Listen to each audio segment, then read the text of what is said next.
విశాఖ గాజువాక ఉత్పత్తి ఆధారంగా జీతాలు చెల్లిస్తామని ఇచ్చిన సర్క్యులర్ ను వెంటనే రద్దు చేయాలి. అఖిలపక్ష పోరాట committee Visakha steel plant admin building వద్ద నిరసన తెలిపిన పోరాట కమిటీ నాయకులు.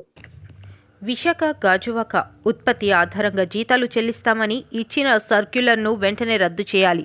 అఖిలపక్ష పోరాట committee Visakha steel plant admin building వద్ద నిరసన తెలిపిన పోరాట కమిటీ నాయకులు బకాయి పడ్డ జీతాలు తక్షణమే చెల్లించాలని డిమాండ్. విద్యుత్ ఛార్జీలు తగ్గించాలని, హెచ్ఆర్ఏ ఇవ్వాలని డిమాండ్ చేసిన పోరాట కమిటీ స్టీల్ ప్లాంట్లోని కార్మికులకు క్యాంటీన్ సదుపాయం కల్పించాలని డిమాండ్. ధర్నా కార్యక్రమంలో పాల్గొన్న డి ఆదినారాయణ, అయోధ్యారాం, మీరుకొండ రామచంద్రరావు, రమణ, రామస్వామి అధిక సంఖ్యలో కార్మికులు. భారతదేశంలో ఎక్కడా లేని విధంగా విశాఖపట్నం స్టీల్ ప్లాంట్లో ఉత్పత్తి ఆధారిత జీతాలు ఇవ్వడానికి ఖండిస్తూ దాన్ని విత్డ్రా చేసుకోవాలని చెప్పేసి ఇక్కడ ధర్నా జరుగుతూ ఉంది. ఈ ధర్నా నుంచి యాజమాన్యాన్ని అడుగుతా ఉన్నాం. లేబర్ డిపార్ట్మెంటు క్లియర్ కట్గా ఉత్పత్తి ఆధారిత జీతాలు తప్పని చెప్పి చెప్పింది. అయినా నువ్వు మళ్ళా జనవరి 1 కూడా ఏ జీతాలు ఇచ్చావు. ఇప్పటికీ ఉద్యోగులకి కష్టపడి ఉత్పత్తి చేస్తున్న ఉద్యోగులకి 3 నుంచి 6 లక్షల రూపాయల మధ్యన బకాయిలు ఉన్నాయి. ఈ బకాయిల వల్ల బాధ్యత మీకు లేదని చెప్పి యాజమాన్యం అడుగుతా ఉన్నాం. ఇది పాలకులకు అర్థమవుతుందా? డిసెంబర్ నెలలో 6,14,40 టన్నులు ఉత్పత్తి చేశాం. అంటే 100% ఉత్పత్తి జరిగింది. అయినా సరే డిసెంబర్ నెలలో 110 కోట్ల రూపాయలు నష్టాలు వచ్చాయని చెప్తా ఉన్నారు. ఈ నష్టాల కారణం ఏంటి? 15,000 టన్నులు హాట్ మెటల్ దాటితే 10 రూపాయలు మందని చెప్పేసి గతంలో సీఎండీ చెప్పారు. ఇవాళ 19,000 చిల్లర వచ్చినా సరే నష్టాలు వస్తూ ఉన్నాయి. డిసెంబర్ నెలలో 100% ప్రొడక్షన్ వచ్చినా సరే 96%, 93%, 92% జీతాలు ఇచ్చావు. దీనికి కారణం ఏమిటి? మీ విధానాలు, మీ తప్పుడు పాలసీలు, మీ చేతకానితనాన్ని ఉద్యోగుల మీద నెట్టడానికి ప్రయత్నం చేస్తూ ఉన్నారు. దీన్ని ఎట్టి పరిస్థితులు అంగీకరించే సమస్య లేదు. దీనికి కావాల్సినటువంటి ముడి సరుకు, నాసిరకం ముడి సరుకు బయట మార్కెట్లో ఎక్కువ రేట్లు కొనుక్కొచ్చి తక్కువ రేట్లకు స్టీల్ అమ్మడం ద్వారా పిఎంపి అసోసియేషన్ ఆధ్వర్యంలో స్వామి వివేకానంద జయంతి వేడుకలు. ఈ రోజు స్వామి వివేకానంద జయంతి సందర్భంగా పిఎంపి అసోసియేషన్ ఆధ్వర్యంలో శాంతినగర్ కాలనీలో గాంధీ మందిరం వద్ద గల స్వామి వివేకానంద విగ్రహానికి అధ్యక్షులు వండా నరసింహన్న, కార్యదర్శి నక్క లక్ష్మీనారాయణ, పిఎంపి అసోసియేషన్ సభ్యులందరూ పూలమాలలు వేసి స్వామి వివేకానంద గొప్పతనాన్ని అందరికీ తెలియజేయడమైనది. ఈ సందర్భంగా అధ్యక్ష కార్యదర్శులు మాట్లాడుతూ స్వామి వివేకానంద హైందవ ధర్మాన్ని ప్రపంచవ్యాప్తంగా చాటి చెప్పిన గొప్ప వ్యక్తి అని, అలాగే యువతకు ఆదర్శప్రాయమని, మరియు ముఖ్యంగా మనమందరం శ్రీ స్వామి వివేకానంద అడుగుజాడల్లో నడిచి ఆయన ఆశయాలు కొనసాగే విధంగా ప్రతి ఒక్కరము ప్రయత్నం చేయాలని ఈ సందర్భంగా తెలియజేయడమైనది. ఈ కార్యక్రమంలో జిల్లా అధ్యక్షులు వండా నరసింహన్న, కార్యదర్శి Nakka Lakshminarayana, EC members K Rajarao, A Musalanaidu, G Giribapu, K Anandarao, B Ramanamurthy, N Krishnamurthy, M Lavudu, M Appalaraju, R Tarakeswararao, S Ramanamurthy, M Chalapatirao, RVCH Nageswararao, T Anandarao, K Ramarao, L Adinarayana, I Mohan Rao, S Krishna, H Purnima, D Vasu మొదలగు వారు పాల్గొనడమైనది. 64వ జయంతిది. ఈ సందర్భంగా మనము ఈ స్వామి వివేకానంద స్వామి హైందవ ధర్మాన్ని కాపాడడానికి, హైందవ మతాన్ని పెంపొందించడానికి ఈ దేశవ్యాప్తంగా ఇలాంటి మహానుభావుల్ని వేళ గుర్తించుకోవడము చిరస్మరణీయము. అందుకు మా పిఎంపి అసోసియేషన్ ద్వారా స్టేట్ నాయకుల ఆదేశానుసారము, సెంట్రల్ నాయకుల ఆదేశానుసారంగా పిఎంపి మిత్రుల ద్వారా ఈరోజు ఈ ఘనంగా ఈ యొక్క జయంతి జరుపుకోవడము శోచనీయము. అందుకు మా పిఎంపి అసోసియేషన్ మెంబర్లందరూ కూడాను దీన్ని సహకరించారు కాబట్టి వాళ్ళకి నా కృతజ్ఞతలను, అభినందనలు తెలియజేసుకుంటూ సెలవు తీసుకుంటున్నాను. వివేకానంద 164వ జయంతి సందర్భంగా ఈరోజు ఇక్కడ ఉన్నటువంటి స్వామి వివేకానంద చిత్రపటానికి మన గాంధీ మందిరం వద్ద, గాంధీ పార్కు దగ్గర ఉన్నటువంటి స్వామి వివేకానంద విగ్రహానికి నివాళులర్పించడం జరిగింది. అలాగే ఆయన ఎందరికో యువతకి ఆదర్శప్రాయుడు. ఆయన హైందవ ధర్మాన్ని ప్రపంచవ్యాప్తంగా చాటి చెప్పినటువంటి ఏకైక వ్యక్తి ఎవరైనా ఉన్నారంటే ఆయన స్వామి వివేకానంద. అటువంటి దేవరపల్లి ఎంపీడీఓ కార్యాలయంలో జరిగిన మండల పరిస్థితి సర్వసభ్య సమావేశం ప్రోటోకాల్ వివాదంతో ఉద్రిక్తంగా మారింది. బోయలంకి తండా సర్పంచ్ బూరే బాబురావు రెవెన్యూ సమస్యపై డీటీకి విన్నవించగా అధికార పార్టీకి చెందిన అధ్యక్షుడు కలగజేసుకుని మాట్లాడడంతో ఇరు వర్గాల మధ్య వాగ్వాదం చోటు చేసుకుంది.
మాకు అటువంటి విషయం చెప్పలేదండి. దేని గురించి అసలు మీరేమో చేస్తారు బయట బిల్డింగ్ చేస్తారండి. సభకు సంబంధించి సభలోకి ఎక్కడ చేస్తారు పైగా మాకు ఏదైనా సమస్య ఉంటే మాట్లాడేవారు. ఏంటి బిల్డింగ్ ఏంటి బిల్డింగ్ సభకి గౌరవ అధ్యక్షులు ఏం సంబంధం? ఈ సభకి గౌరవ అధ్యక్షులు ఏం సంబంధం? మీరేం ఇచ్చారా? ప్రోటోకాల్ ఇచ్చేవాడు పంచాయతీ చట్టంలో కోఆపరేటివ్ ఎంపీడీ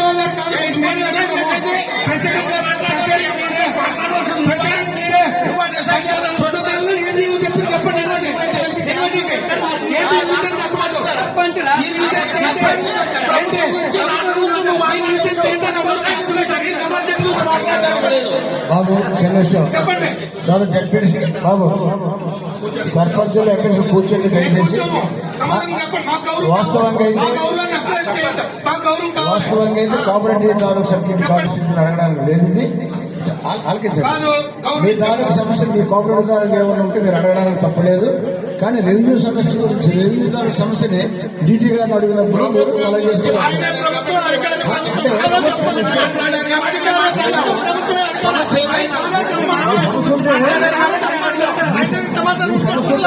మీ సమస్య ఉంటారా? కానీ ఈ రోజు డీటీ గారిని అడిగినప్పుడు మీరు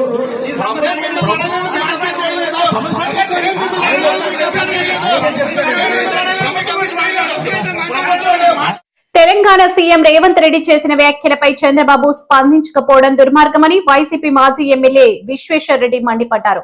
చంద్రబాబు మంత్రుల వ్యాఖ్యలు చూస్తుంటే ఏం రేవంత్ రెడ్డి చెప్పింది నిజమే అన్నట్లుగా ఉంది అని వ్యాఖ్యలు చేశారు. ఈ మేరకు ఆయన మీడియాతో మాట్లాడారు. అట్లాంటప్పుడు ఆంధ్ర రాష్ట్ర ప్రయోజనాలు దెబ్బతీసేలా చంద్రబాబు నాయుడు గారిని ఒప్పించాలని రేవంత్ రెడ్డి గారు చెప్పడం అనేటువంటిది ఆంధ్ర రాష్ట్ర ప్రజలందరికీ కూడా ఇది అవమానకరమైంది. ఇది ఒక రకంగా ద్రోహపూరితమైనటువంటిది కూడా అనేటువంటిది ఇక్కడ అందరూ కూడా అభిప్రాయపడినారు. దాని తర్వాత అయినా చంద్రబాబు నాయుడు గారు స్పందిస్తారేమో అని చెప్పి అనుకున్నారు. సూటిగా సమాధానం చెప్తారేమో, నేను అలాంటిది మాట్లాడలేదనో, అలాంటివి రహస్యంగా చర్చలు జరగలేదనో, రాష్ట్ర ప్రయోజనాల విషయంలో నేను రాజీ పడలేదనో చెప్తాడనుకున్నాం. కానీ ఆయన అట్లాంటి విషయాలు చెప్పకుండా రాయలసీమ లిఫ్ట్ ఇరిగేషన్ అనేటువంటిది చాలా పరిమితమైందని, ఆ ప్రాజెక్ట్ అవసరమే లేదన్నటువంటి రీతిలో ఆయన మాట్లాడటమే కాకుండా వాళ్ళ ఇరిగేషన్ మినిస్టర్తో కూడా అదే మాటలు మాట్లాడించినాడు. ఇది రేవంత్ రెడ్డి గారి వ్యాఖ్యలను అంగీకరించినట్టుగా, ఆ వ్యాఖ్యల పట్ల వాళ్ళకేం వ్యతిరేకత లేదనేటట్టుగా చంద్రబాబు నాయుడు గారు కానీ లేదా వాళ్ళ ఇరిగేషన్ మినిస్టర్ రామానాయుడు గారు కానీ మాట్లాడిన దాన్ని బట్టి అర్థమవుతుంది మనం. అదేవిధంగా రాయలసీమ లిఫ్ట్ ఇరిగేషన్ ప్రాజెక్ట్ అనేది ఒక వేస్ట్ ప్రాజెక్ట్ అన్నట్టుగా మాట్లాడుతూ ఉన్నారు వాళ్ళు. ఈరోజు పయ్యావుల కేసు ఇంకొక అడుగు ముందుకేసి Rayalaseema lift irrigation bulk drug park రద్దు చేయాలని పోరాడుతున్న సిపిఎం రైతు సంఘం నాయకుడు ఎం అప్పలరాజుపై పీడీ యాక్ట్ పై జైల్లో నిర్బంధించడాన్ని ఖండిస్తూ విశాఖలో సిఐటియు నిరసన. పాల్గొన్న సిఐటియు రాష్ట్ర కార్యదర్శి సిహెచ్ నరసింహారావు. ఎం అప్పలరాజు సిఐటియు నాయకులు రైతు నాయకుడిని నక్కపల్లిలో ప్రివెంటివ్ డిటెన్షన్ చట్టం కింద అక్రమంగా పోలీసు అరెస్ట్ చేశారు. ఆయనకు 6 మాసాల దాకా బెయిల్ రాకుండా ఉండేటువంటి చట్టం ఇది. అతి దుర్మార్గమైనటువంటి చట్టం, నిర్బంధ చట్టం. నిర్బంధ చట్టాన్ని ఓ ప్రభుత్వం ప్రయోగించిందంటే ఆ ప్రభుత్వం పతనానికి అది నాంది అవుతుంది. ఇందిరాగాంధీ ఎమర్జెన్సీని విధించి 30 ఏళ్లు కేంద్రంలో పరిపాలించిన ప్రభుత్వం శంకరగిరి మాన్యాలు పట్టింది మనకు తెలుసు. అలాగే చంద్రబాబు నాయుడు గారిని 50 రోజులు జైల్లో పెట్టినటువంటి ప్రభుత్వం ఎక్కడికి వెళ్ళిందో మనకు తెలుసు. కానీ ఇవన్నీ మర్చిపోయి ఈరోజు చంద్రబాబు ఉద్యమాలు చేసే నాయకుల మీద, సిఐటి నాయకుల మీద, రైతు నాయకుల మీద అక్రమ కేసులు విధించడం అనేది దుర్మార్గం. ఇది నిర్బంధ కాండ ద్వారా ఉద్యమాలు నడచడం, అణిచేదానికి ప్రయత్నం చేయడం తప్పించుకోవడం కాదు. నేను 50 ఏళ్ల నుంచి ప్రజా ఉద్యమాల్లో ఉన్నాను. 500 పైగా నా మీద అక్రమ కేసులు పెట్టారు. అన్ని తప్పుడు కేసులే, ఒక్క కేసు రుజువు కాల. కానీ యజమానులకి ఊడిగం చేసేదానికి మాత్రం ఈ కేసులు పెడతారు. అందుకోసమే ఈరోజు యాజమాన్యం బల్క్ డ్రగ్స్ పార్క్ అనే పేరుతో 3000 ఎకరాల్లో అక్కడ బల్క్ డ్రగ్స్ పెట్టడాన్ని అక్కడ ప్రజలు వ్యతిరేకిస్తున్నారు. మత్స్యకారులు వ్యతిరేకిస్తా ఉన్నారు. రాజయ్యపేట మత్స్యకారులు హోమ్ మినిస్టర్ స్వయంగా ఆ గ్రామానికి రాబోతే చెట్లు కొట్టేసి ఆమె లోపలికి రానివ్వాల. ఒక్కరిని అరెస్ట్ చేసే ధైర్యం లేదు మీకు. కానీ దాన్ని ఉద్యమాన్ని నడిపిస్తున్నారని ఈరోజు అప్పలరాజుని అరెస్ట్ చేశారు. అందువల్ల తప్పుడు కేసులతో, అక్రమ కేసులతో మత్స్యకారులకు అండగా ఉన్నారని అప్పలరాజుని అరెస్ట్ చేయడం జరిగింది బల్క్ డ్రగ్ పార్కు పేరుతో. అలాగే పక్కనే ఉన్నటువంటి ఆర్సలాల్ మిట్టల్ వీళ్ళిద్దరికీ 5000 ఎకరాల భూములు అప్పడంగా అప్పజెప్పాలని ప్రభుత్వం ప్రయత్నం చేస్తుంది. దాన్ని అడ్డుకోవడానికి అక్కడ స్థానిక ప్రజలు సిద్ధమవుతున్నారు. హెట్రో డ్రగ్స్ కాలుష్యం చూసిన తర్వాత ఆ ప్రాంతంలో ఎవడు కూడా ఇట్లాంటి పరిశ్రమలు పెట్టడాన్ని అంగీకరించరు. అందరూ వ్యతిరేకిస్తున్నారు. అన్ని పార్టీల వాళ్ళు ఉన్నారు. కానీ ఒక ఎం అప్పలరాజుని ఎందుకు అరెస్ట్ చేశారనంటే పోరాటాల్లో అగ్రభాగాన్ని ఉండే సిఐటియు, సమరశీల పోరాటాలు నడిపించేది సిఐటియు. అందుకని సిఐటియు నాయకుల్ని, రైతు నాయకుల్ని అక్రమంగా అరెస్ట్ చేయడం అనేటువంటి జరిగింది. ఈ రకంగా అక్రమ కేసులు పెట్టినంత మాత్రాన సిఐటియు, రైతు సంఘాలు భయపడవు. మా ఉద్యమాన్ని మరింత ఉధృతం చేస్తాం. ఈ ప్రభుత్వాలు పతనం అవుతాయి. ఈ రకంగా ఉద్యమాలను అణిచేదానికి చేస్తే దాని పర్యవసానాలు తప్పనిసరిగా, దాని ఫలితాలు అనేటువంటిది ఈ ప్రభుత్వాలు అనుభవించక తప్పదు. నేను 50 ఏళ్ల నుంచి గాయత్రి సుబ్బరామిరెడ్డి 10 రూపాయలు ఇవ్వాలంటే రోజు కూలి ఆ రోజుల్లో 84లో 8 రూపాయలు ఇచ్చి మమ్మల్ని 10 రూపాయలు ఇవ్వమన్నందుకు 6 మాసాలు జైల్లో పెట్టాడు. అట్లా ఆ రోజు దగ్గర నుంచి ప్రజల పక్షాన నిలవడమే నేరమా? అప్పలరాజుపై పీడీ యాక్ట్ అన్యాయం. అడ్డు రోడ్డు జంక్షన్ బహిరంగ సభలోని శ్రీనివాసరావు కేసు రద్దు చేసి తక్షణం విడుదల చేయాలని డిమాండ్. ప్రజల పక్షాన పోరాడుతున్న రైతు సంఘ నేత అప్పలరాజును చూసి ప్రభుత్వం భయపడుతోందని సిపిఎం రాష్ట్ర కార్యదర్శి వి శ్రీనివాసరావు అన్నారు. ఇక్కడ ఈ అచ్చాపురం, నక్కపల్లి, ఈ మొత్తం ఈ మండలాల్లో కోస్తా తీరంలో ఉన్నటువంటి వందలాది గ్రామాల్లో లక్షలాది ఎకరాలని అక్రమంగా, అన్యాయంగా దురాక్రమణ చేస్తూ, బలవంతంగా భూములు లాక్కుంటూ, ఇష్టానుసారం కార్పొరేట్లకు పందేరం చేస్తున్నటువంటి వాళ్ళు ఎవరు? దురాక్రమణదారులు. ఎవరు చట్టాన్ని ధిక్కరిస్తున్న వాళ్ళు? ఎవరు అశాంతిని సృష్టిస్తున్న వాళ్ళు?